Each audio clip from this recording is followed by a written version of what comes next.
Olá para você que está assistindo, aqui é o professor Gustavo e na aula de hoje a gente vai falar sobre as grandes cidades da periferia do mundo. Então, para a gente começar a nossa conversa, eu queria que você me respondesse uma pergunta. Você considera o Rio de Janeiro uma cidade grande? Bom, eu não estou falando das dimensões territoriais, de quantos quilômetros quadrados o Rio de Janeiro tem, mas eu posso te afirmar que o Rio de Janeiro é uma cidade grande sim. E por duas razões.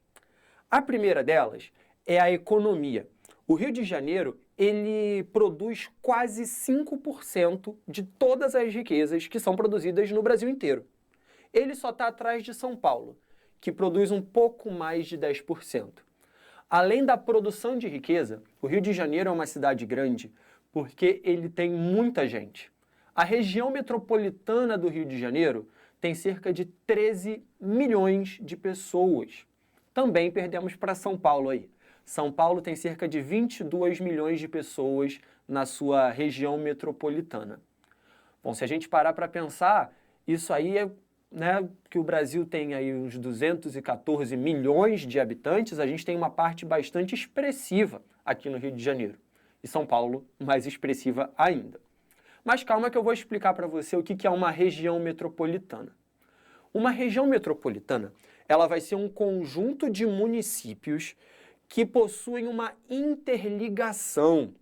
Cada um continua sendo autônomo, tem lá seus prefeitos, seus vereadores, mas, na verdade, cada um tem o seu prefeitor, ou sua prefeita e seus vereadores. Mas o que acontece? Muitas pessoas, às vezes, saem de vários municípios dessa região metropolitana para trabalhar ou para estudar num outro. Toda região metropolitana vai ter uma metrópole, que vai ser aquela cidade principal ali. E eu trouxe um exemplo para vocês que é a nossa região metropolitana, a região metropolitana do Rio de Janeiro. Olha o mapa aí na tela.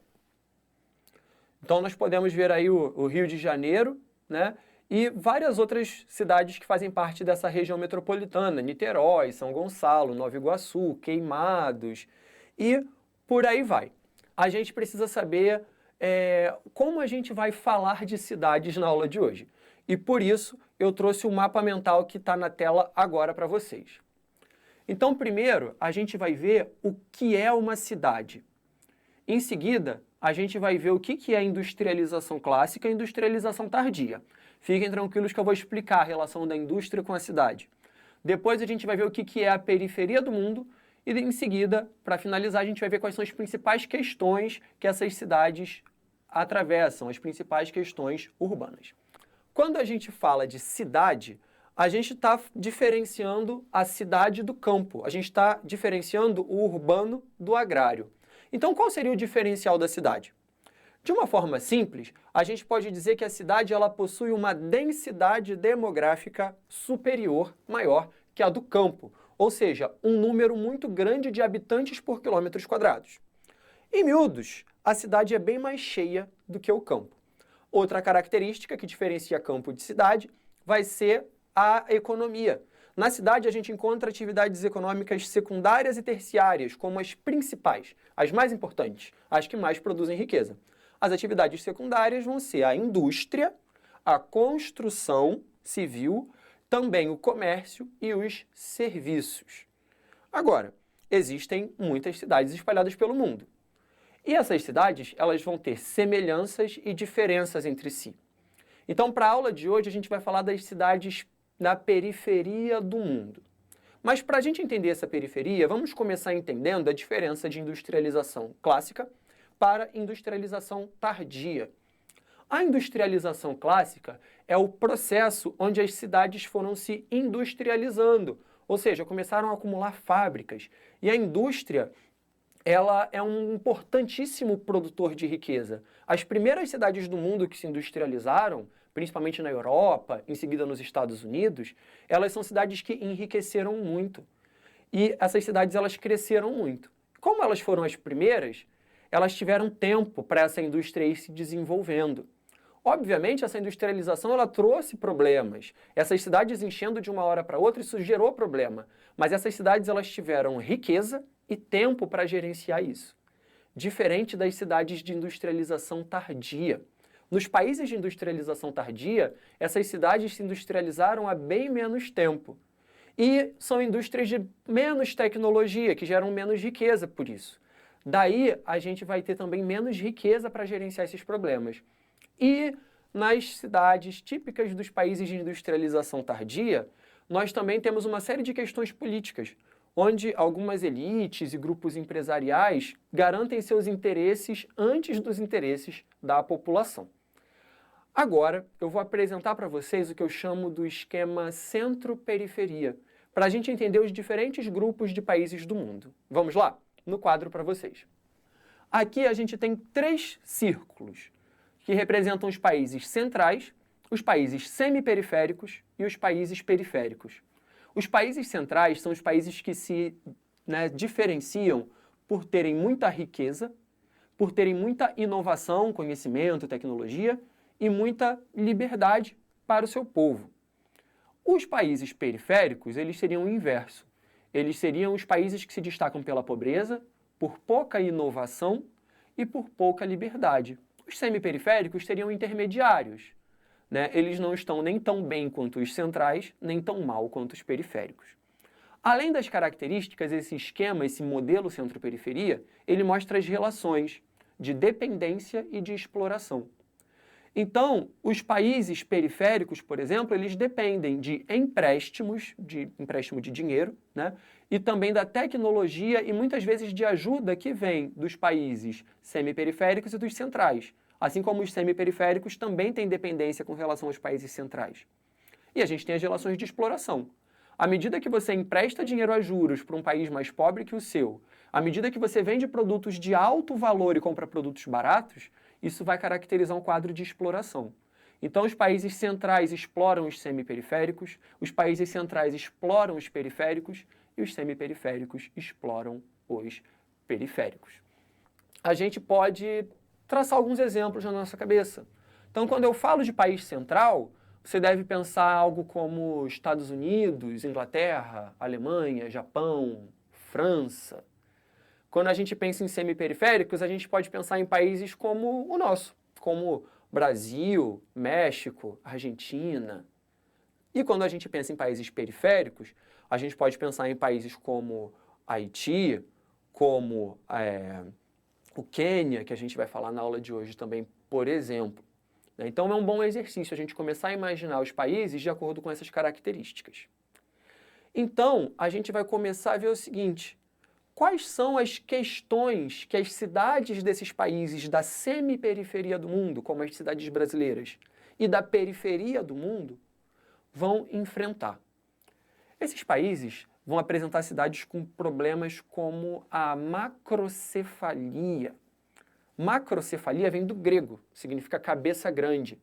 Isso significa que é uma cidade que ela vai concentrar uma parte gigantesca da população do país.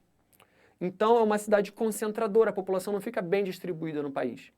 E muitas vezes isso vai resultar em cidades inchadas. Uma cidade inchada, a palavra inchado, quando a gente está com alguma coisa inchada no nosso corpo, é porque não está funcionando bem, Então, uma cidade inchada é aquela cidade que tem mais pessoas do que ela consegue dar conta de garantir uma boa qualidade de vida. E calma, a solução não é que essa cidade fique com menos pessoas. A solução é que a gente tenha outras cidades crescendo nesse país para essas cidades pararem de encher e que, ao mesmo tempo, a população que está ali, ela tenha políticas públicas que garantam qualidade de vida, certo? Então, uma das questões de uma cidade inchada, por exemplo, vai ser a questão da moradia, onde a gente vai ter ali muitos imóveis com valores altíssimos para venda ou para aluguel, enquanto tem muita gente sem lugar para morar. Mas antes de entrar nessa questão, vamos dar um exemplo de uma cidade destacada pela macrocefalia. Então eu vou mostrar no globo para vocês Buenos Aires, na Argentina. Então vamos lá. Aqui em laranja a gente tem o Brasil, aqui em verde a gente tem a Argentina, onde fica Buenos Aires, A Argentina é a nossa vizinha aqui, ó. Faz inclusive fronteira aqui com o sul do Brasil. Vamos para a imagem no slide? Então, nós temos aqui uma imagem bem bonita da cidade de Buenos Aires, na Argentina. Então, nota uma característica dessa cidade. Ela é bastante verticalizada. Nós temos uma quantidade aí importante de prédios bastante altos, o que vai mostrar a quantidade de casas, a quantidade de escritórios, né, que essa cidade ela possui. Então, isso é uma característica de uma cidade que concentra muita gente, que concentra muita produção de riqueza, que concentra muitos negócios. Então, né, Buenos Aires e as cidades ali que a rodeiam são aí notórias por essa situação de macrocefalia urbana, certo? A gente vai falar agora um pouquinho sobre o problema que eu adiantei, que é a questão da moradia. Então, nós vamos achar, né, em cidades aí ao redor dessa semi-periferia e da periferia do mundo, essa questão onde a gente vai ter aí uma série de casas muito valorizadas, muito procuradas, e muitas delas ali ociosas, sem ninguém morando, e a população com muita dificuldade de moradia. E nesse caso, né, se a gente for pegar, por exemplo, o Rio de Janeiro, a população ela vai criar soluções para essa questão da moradia, como é o caso do processo de favelização, onde a população ela vai construir ali as suas próprias moradias e ela vai criar formas de sobreviver nesse espaço urbano marcado pela desigualdade, certo? Então, eu vou mostrar um caso de uma dificuldade de moradia enfrentada num outro lugar do mundo, bem longe aqui do Brasil. Então, vamos voltar aqui para o nosso globo? Então, partindo aqui do Brasil, ó, a gente atravessa o Oceano Atlântico, atravessa aqui uma boa parte da África, atravessa a Arábia Saudita, anda mais um pouquinho aqui pelo Mar Arábico e chega na Índia. Então vamos falar de Índia agora. Então, na tela para vocês uma imagem de Mumbai, na Índia.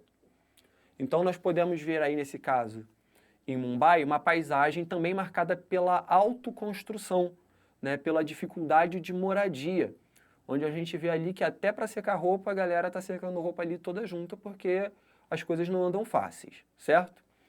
Além dessa questão de moradia, a gente tem uma outra questão que ela gera muita dificuldade para a população, que é a questão do transporte. Muitas vezes, para a gente se deslocar de casa até o trabalho, a gente gasta, às vezes, 2 até mais horas, né, do nosso dia nesse processo. Então, por muitas vezes esse transporte ele é lotado, ele tem baixa qualidade e às vezes até preços maiores do que a gente poderia pagar de forma confortável. Então, transportar grandes quantidades de pessoas por grandes distâncias dentro de uma cidade, que ela é bastante cheia e aí bastante destacada por essa industrialização tardia e por essa dificuldade econômica, isso vai ser uma questão que vai se refletir em várias cidades do mundo. Então, eu vou mostrar agora para vocês no mapa o caso de uma cidade que eu já falei aqui na aula de hoje, que é a cidade de São Paulo. Então, vamos aqui para o nosso mapa. Voltando aqui da Índia, né, a gente pega o nosso voo, atravessa aí boa parte do planeta e volta aqui para São Paulo. E aí a imagem na tela do metrô de São Paulo. E a pergunta que vocês estão se fazendo provavelmente é a mesma pergunta que eu estou me fazendo. Como cabe tanta gente dentro do metrô? A resposta é que cabe, de uma maneira muito sofrida, mas acaba cabendo, certo? Voltando para mim, a gente vai fazer a nossa última viagem da aula de hoje para falar sobre questão ambiental. Para falar sobre meio ambiente, que é um assunto muito complexo, eu escolhi um assuntinho, na verdade é um assuntão, que é o lixo, a questão dos resíduos. Então, tanto as fábricas quanto as casas, elas produzem uma quantidade muito grande de resíduos, de lixo, né? Imagina como seria você ficar uma semana sem jogar lixo fora, quanto lixo você acumularia. Então, multiplica isso aí pelos 13 milhões de pessoas que vivem na região metropolitana do Rio de Janeiro. A poluição, nessa forma e em outras formas também, ela é também um problema muito grave das cidades da periferia e da semi-periferia do mundo. Então, a gente vai sair aqui de São Paulo e nós vamos para o Quênia, aqui ó, no continente africano.